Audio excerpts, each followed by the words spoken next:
Tercera parte. Capítulo 5. A. Raskolnikov entró en el despacho del juez de instrucción con la fisonomía de un hombre que hace todo lo posible para estar serio y sólo lo consigue a medias. Detrás de él entró disgustado Razumikin, y más rojo que un pavo, con el semblante alterado por la cólera y por la vergüenza. La figura desgarbada y la cara mohína de este mocetón eran bastante chuscas para justificar la hilaridad de su compañero. Porfirio Petrovich, en pie en medio de la habitación, interrogaba con la mirada a los dos visitantes. Raskolnikov se inclinó ante el dueño de la casa, cambió con él un fuerte apretón de manos y fingió hacer un violento esfuerzo para ahogar su deseo de reír mientras que decía su nombre y clase. Acababa de recobrar su sangre fría y de balbucear algunas palabras cuando, en medio de la presentación, sus ojos se encontraron por casualidad con Razumikin, y entonces no pudo contentarse y su seriedad se trocó en una carcajada, tanto más ruidosa cuanto más comprimida. Razumikin sirvió a maravilla los propósitos de su amigo, porque aquel desatinado reír le hizo montar en cólera, lo que acabó de dar a toda la escena apariencia de franca y natural alegría. ¡Ah, bribón! Vociferó con tan violento ademán que derribó un veladorcito sobre el cual estaba un vaso que había contenido té. Señores, ¿por qué me echan ustedes a perder el mobiliario? Es un perjuicio que causan ustedes al Estado, exclamó alegremente Porfirio Petrovich. Raskolnikov se reía con tantas ganas que durante algunos momentos se olvidó de retirar la mano de la del juez de instrucción, pero hubiera sido poco natural dejarla más tiempo, así es que la separó en el momento oportuno para dar la mayor verosimilitud posible al papel que representaba. Razumikin, por su parte, se hallaba más confuso que al principio a causa de haber tirado el velador y roto el vaso. Después de haber contemplado con aire sombrío las consecuencias de su arrebato, se dirigió a la ventana, y allí, dando la espalda al público, se puso a mirar por ella, mas sin ver nada. Porfirio Petrovich se reía por cortesía, pero evidentemente aguardaba explicaciones. En un rincón, sentado en una silla, estaba Zametov. Al entrar los visitantes se había levantado a medias, tratando de sonreír. Sin embargo, no parecía engañado por esta escena y observaba a Raskolnikov con curiosidad particular. Este último no había esperado encontrar allí al polizonte, y su presencia le causó una desagradable sorpresa. «He aquí una cosa con la que no contaba», pensó. «Perdóneme usted, se lo suplico», dijo alto, con cortedad fingida a Raskolnikov. «Bah, me proporcionan ustedes un placer. Han entrado de un modo tan divertido. Ese no quiere dar los buenos días», añadió Porfirio Petrovich, indicando con un movimiento de cabeza a Razumikin. «No sé por qué se ha enfurecido conmigo. Le he dicho solamente en la calle que se parecía a Romeo. Se lo he demostrado y no ha pasado nada más». «¡Imbécil!» gritó Razumikin sin volver la cabeza. «Ha debido de tener motivos más graves para tomar tan a mal una burla insignificante», observó riendo Porfirio Petrovich. «Ya apareció el juez de instrucción. Siempre investigador. Todos al diablo», replicó Razumikin, y echándose a reír y recobrando súbitamente su buen humor, se acercó a Porfirio Petrovich. «Basta de tonterías y a nuestro asunto. Te presento a mi amigo Rodión Romanovich Raskolnikov, que ha oído hablar mucho de ti y desea conocerte. Tiene, además, que hablarte de una cosa. Zametov, ¿por qué diantres estás aquí? De modo que os conocíais. ¿Y desde cuándo?» «¿Qué quiere decir esto?», se preguntó con inquietud Raskolnikov. La pregunta de Razumikin pareció molestar algo a Zametov. Sin embargo, se repuso enseguida. «Fue ayer en su casa cuando nos conocimos», dijo con desenvoltura. «Vamos, entonces ha sido la mano de la providencia la que ha arreglado todo esto. Figúrate, Porfirio, que la semana pasada me había manifestado vivos deseos de que te lo presentase, pero según se ve, no habéis tenido necesidad de mí. ¿Tienes tabaco? El juez estaba en traje de la mañana, batín de casa, pantuflas en chancleta y camisa muy limpias. Era hombre de 35 años, más bien bajo que alto, grueso y ligeramente panzudo. No llevaba barba ni bigote y tenía los cabellos cortados al rape. Su cabeza, gruesa y redonda, presentaba una redondez particular en la región de la nuca. Su rostro gordinflón, también redondo y un poco aplastado, no carecía ni de vivacidad ni de alegría, aunque la tez, de un color amarillento oscuro, estaba lejos de indicar buena salud. Se hubiera podido encontrar en él hasta cierta candidez si no hubiera sido por los ojos que, velados por pestañas casi blancas, parecían estar siempre guiñados, como si hicieran signos de inteligencia a alguien. La mirada de estos ojos daba un extraño mentís al resto de la fisonomía. A primera vista, el físico del juez de instrucción ofrecía cierta semejanza con el de un campesino, pero esta ilusión no engañaba por mucho tiempo al observador inteligente. En cuanto oyó que Raskolnikov tenía que tratar con él de un negocio, Porfirio Petrovich le invitó a que se sentase en el diván, tomando el asiento en el otro extremo y poniéndose con gran celo a su disposición. De ordinario nos sentimos un poco molestos cuando un hombre, a quien apenas conocemos, manifiesta una gran curiosidad por oírnos, y nuestra cortedad aumenta cuando el objeto de que vamos a hablarle es, a nuestros propios ojos, de poca importancia. Sin embargo, Raskolnikov pudo, en cortas y precisas palabras, exponer su deseo y observar al mismo tiempo, mientras hablaba, a Porfirio Petrovich. Este, por su parte, no le quitaba los ojos de encima. Razumiquín, sentado enfrente de él, escuchaba con impaciencia, y sus miradas iban sin cesar de su amigo al juez de instrucción y viceversa, cosa que pasaba a los linderos de lo natural. «Ese imbécil», decíase interiormente Raskolnikov. «Es preciso hacer una declaración a la policía», respondió con indiferencia Porfirio Petrovich. «Expondrá usted que, informado de tal acontecimiento, es decir, de ese asesinato, desea manifestar al juez de instrucción encargado del proceso que tales o cuales objetos le pertenecen a usted y que quiere desempeñarlos. Por lo demás, ya se le escribirá a usted». «Desgraciadamente», replicó Raskolnikov con fingida cortedad, «no estoy en fondos y mis medios no me permiten desempeñar esas baratijas. Ve usted, quisiera limitarme a declarar que esos objetos son míos y que, en cuanto tenga dinero... «Eso no importa», replicó Porfirio Petrovich, que acogió fríamente esta explicación financiera. «Por lo demás, usted puede, si quiere, escribirme directamente, declarando que, enterado de lo ocurrido, desea usted decirme que tales objetos le pertenecen y que... ¿Y puedo escribir esa carta en cualquier papel?, interrumpió Raskolnikov, afectando siempre no preocuparse de otra cosa que del aspecto pecuniario de la cuestión.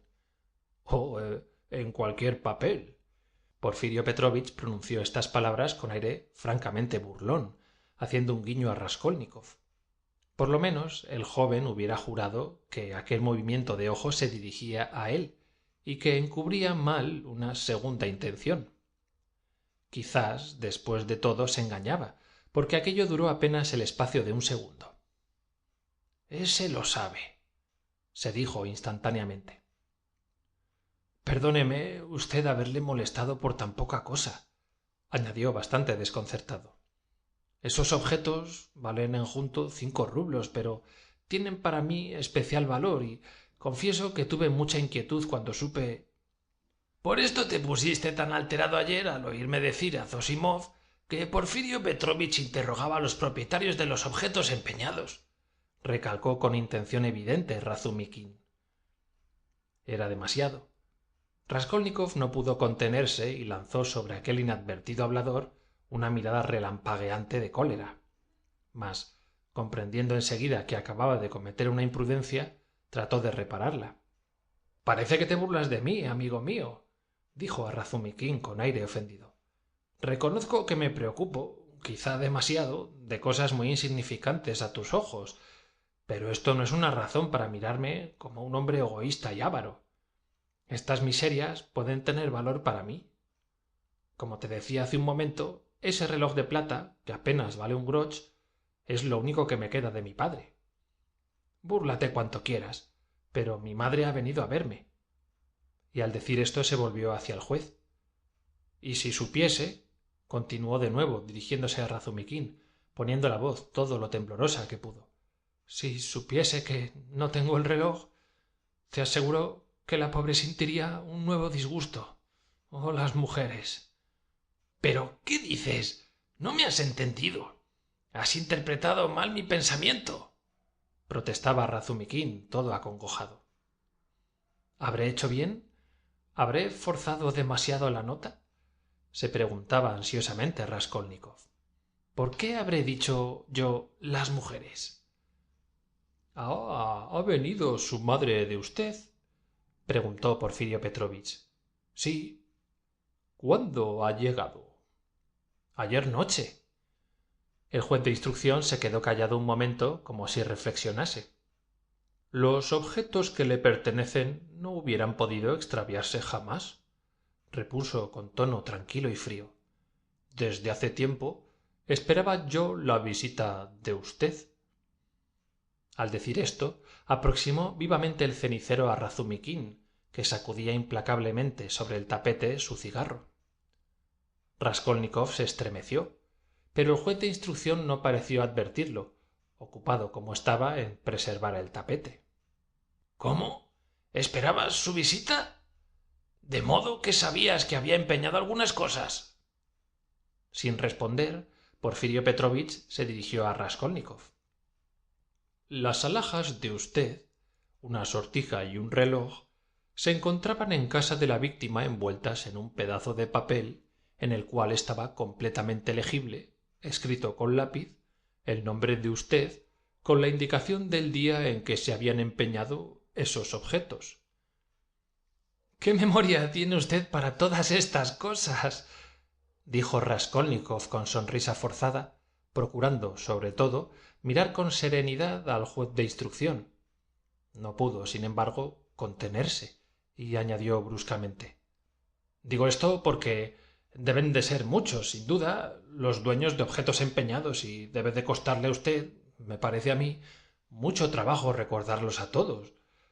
Pero veo, por el contrario, que no olvida usted ni a uno, y... Estúpido, idiota, ¿qué necesidad tenías de añadir esto? Es que casi todos se han dado ya a conocer y usted no se había presentado aún, respondió Porfirio con un dejo casi imperceptible de burla. No me encontraba muy bien. Lo he oído decir. Se me ha dicho que estaba usted muy enfermo. Todavía está usted pálido. No, no estoy pálido. Al contrario, me siento muy bien, respondió Raskolnikov con tono brutal y violento. Sentía hervir en él una cólera que no podía dominar. El arrebato va a hacerme cometer alguna tontería, pensó.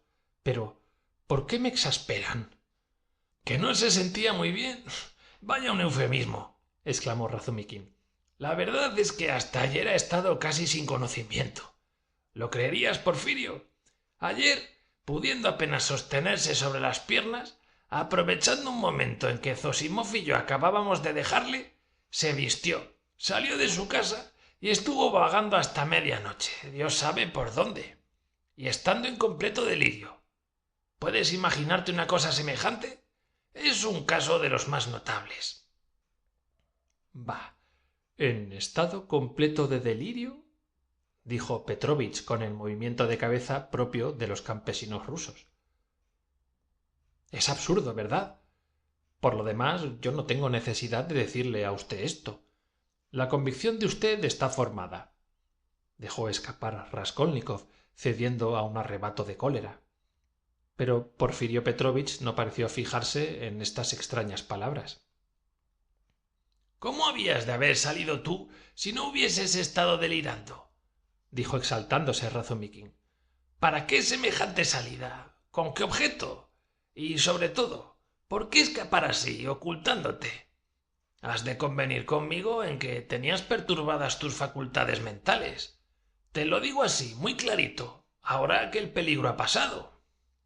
Me habían fastidiado tanto ayer, dijo Raskolnikov dirigiéndose al juez de instrucción con una sonrisa que parecía un desafío, y queriendo librarme de ellos, salí para alquilar un cuarto en que no pudiesen descubrirme. Había tomado para este efecto cierta cantidad. El señor Zametov me vio el dinero en la mano. Dígame usted, señor Zametov, si deliraba yo ayer o si estaba en mi sano juicio. Sea usted el árbitro de nuestra disputa. En aquel momento, de buena gana hubiera estrangulado al polizonte que le irritaba por su mutismo y la expresión de su mirada. Me pareció que hablaba usted muy sensatamente y con mucha sutileza, pero le encontré a usted demasiado irascible, declaró secamente Zametov. Y hoy, añadió Porfirio, me ha dicho Nikodin Fomich que había encontrado a usted ayer, a hora muy avanzada de la noche, en casa de un funcionario que acababa de ser atropellado por un carruaje. Eso mismo viene en apoyo de lo que yo decía, dijo Razumikin. ¿No te has conducido como un loco en casa de un funcionario? ¿No te despojaste de todo tu dinero para pagar el entierro? Comprendo que quisieses socorrer a la viuda, pero podías haberle dado 15 rublos, 20 si quieres, pero siempre reservándote algo para ti. Por el contrario, lo diste. Te desprendiste de tus 25 rublos. ¿Pero qué sabes tú? Tal vez he encontrado un tesoro. Ayer estaba yo en vena de ser generoso. El señor Zametov, aquí presente, sabe que he encontrado un tesoro. Pido a ustedes perdón de haberles molestado durante media hora en mi insubstancial palabrería, prosiguió con los labios temblorosos dirigiéndose a Porfirio. He importunado a ustedes, ¿no es eso? ¿Qué dice usted? Todo al contrario. Si usted supiese cuánto me interesa y lo curioso que resulta oírle. Confieso a usted que estoy encantado de haber recibido su visita. Vamos, danos té. Tenemos el gaznate seco, exclamó Razumikin. Excelente idea, pero antes del té querrás tomar algo más sólido, ¿eh? ¿Caracoles? ¿Algo más sólido? ¿A qué esperas? Porfirio Petrovich salió para encargar el té. En el cerebro de Raskolnikov hervían multitud de pensamientos. Estaba por extremo excitado. Ni siquiera se toman el trabajo de fingir. No usan muchas precauciones. Este es el punto principal. Puesto que Porfirio no me conocía, ¿por qué ha hablado de mí con Nikodin Fomich? No se cuidan de ocultar que husmean mis huellas como traílla de perros. Me escupen en la cara desfachatadamente, decía temblando de rabia. Id derechamente contra mí, pero no juguéis conmigo como el gato con el ratón. Eso es una descortesía, Porfirio Petrovich, y yo no lo tolero. Me levantaré y os arrojaré la verdad a la cara y veréis entonces cuánto os desprecio. Respiró con ansia y continuó pensando. Pero si todo esto no existiese más que en mi imaginación, si fuese un espejismo, si hubiese interpretado mal las cosas. Tratemos de sostener nuestro feo papel y no vayamos a perdernos como un imbécil por un arrebato de cólera. Quizá les atribuyó intenciones que no tienen. Sus palabras carecen en rigor de malicia, nada de particular tienen, pero deben de encerrar una segunda intención. ¿Por qué Zametov ha observado que yo le hablé con mucha sutileza? ¿Por qué me han hablado con ese tono? Sí, me han hablado con un tono particular. ¿Cómo todo esto no le ha chocado a Razumikin? Ese estúpido no se entera jamás de nada. Creo que tengo otra vez fiebre. ¿Me hizo Porfirio hace un poco un guiño con los ojos o acaso me he engañado? No pienso más que absurdos. ¿Por qué había de guiñarme los ojos? ¿Se proponen irritar mis nervios para empujarme hasta el fin? ¿Todo eso es pura fantasmagoría o saben? Zametov ha estado insolente. Tiempo ha tenido desde ayer de reflexionar. Ya presumía yo que cambiaría de opinión. Está aquí como en su casa, y eso que ha venido hoy por primera vez. Porfirio no le trata como a un extraño, y hasta se sienta volviéndole la espalda. Estos dos se han hecho amigos, y sin duda por mi causa han comenzado sus relaciones. Seguro estoy de que hablaban de mí cuando he llegado. ¿Tienen noticias de mi visita al cuarto de la vieja? Desearía saberlo. Cuando he dicho que había salido para alquilar un cuarto, Porfirio se ha hecho el desentendido, pero he hecho bien en decirlo. Más tarde me podrá servir. En cuanto al delirio, el juez de instrucción no parece darle crédito. Sabe perfectamente lo que hice yo aquella noche. Ignoraba la llegada de mi madre. ¿Y aquella bruja que había apuntado con lápiz la fecha del empeño? No, no. La seguridad que afectáis no me engaña. Hasta ahora no tenéis hechos. Os fundáis solamente en vagas conjeturas. Citadme un hecho, si podéis alegar uno solo en contra mía. La visita que hice ayer a la vieja nada prueba. Se puede explicar por un delirio. Me acuerdo de lo que dije a los dos obreros y a Drovnik. ¿Saben que estuve allí? No me iré hasta que me cerciore de lo que saben o no. ¿Por qué he venido? Pero he aquí que ahora me encolerizo y esto sí que es de temer. ¡Ah, qué irritable soy!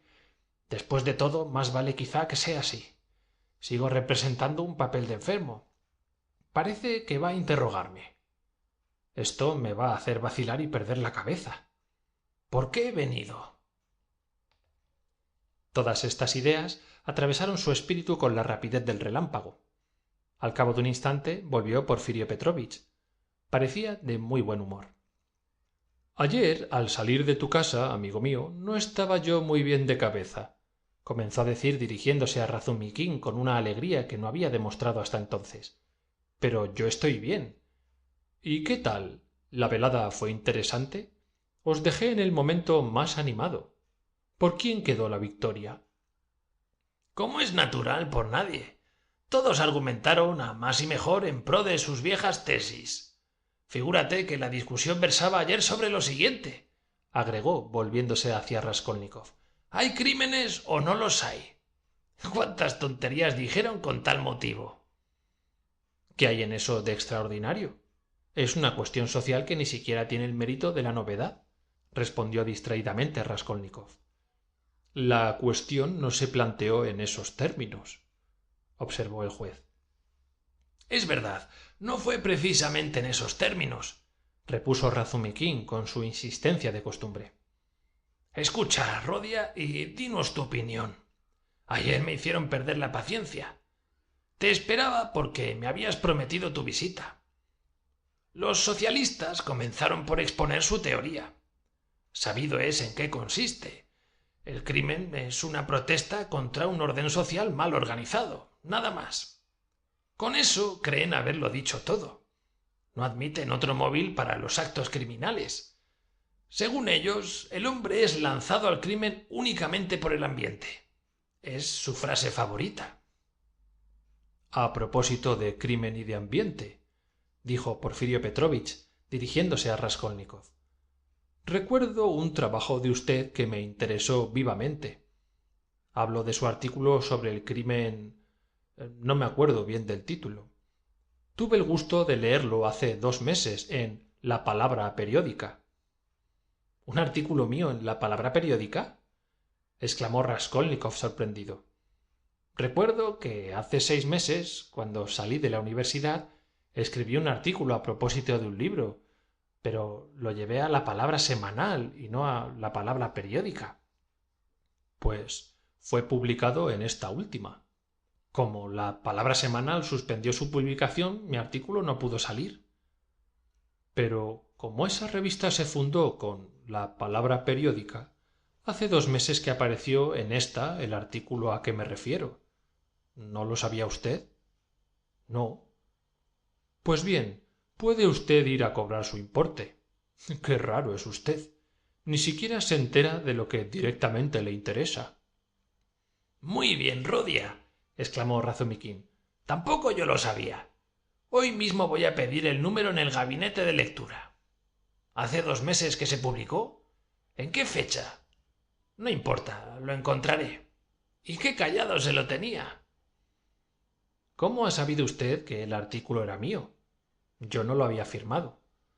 Lo he sabido recientemente por una mera casualidad. El redactor jefe es amigo mío y me descubrió el secreto. Ese trabajo me interesó sobremanera. Examinaba yo en él, lo recuerdo perfectamente, el estado psicológico del delincuente en el momento de cometer el crimen. Sí, y procuraba usted demostrar que en ese momento el criminal es un enfermo. Me parece una teoría muy original, pero no fue esa la parte de su artículo que más me interesó. Me fijé especialmente en un pensamiento que se encontraba en él mismo y que, por desgracia, explicaba usted con demasiada concisión. En una palabra, como sin duda recordará usted, parece que quería dar a entender que existen en la tierra hombres que pueden, o por mejor decir, que tienen el derecho absoluto de cometer todo género de acciones culpables y criminales. Hombres, en fin, para quienes en cierto modo no rezan las leyes. Al oír esta pérfida interpretación de su pensamiento, Raskolnikov se sonrió. ¿Cómo? ¿Qué? ¿El derecho al crimen? No, lo que quiso decir es que el criminal se ve impulsado al delito por la influencia irresistible del ambiente. ¿No es eso? Preguntó Razumiquín con inquietud.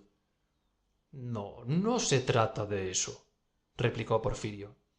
En dicho artículo se clasifica a los hombres en ordinarios y extraordinarios. Los primeros deben vivir en la obediencia y no tienen derecho a violar la ley. Los segundos poseen el derecho de cometer todos los crímenes y de saltar por encima de todas las leyes, precisamente porque son hombres extraordinarios. Si no me engaño, esto es lo que usted dijo. ¿Cómo? Es imposible que sea eso, balbució Razumiquín estupefacto. Raskolnikov volvió a sonreír. Había comprendido enseguida que se trataba de arrancarle una declaración de principios y, acordándose de su artículo, no vaciló en explicarlo. Fin de la sección 23.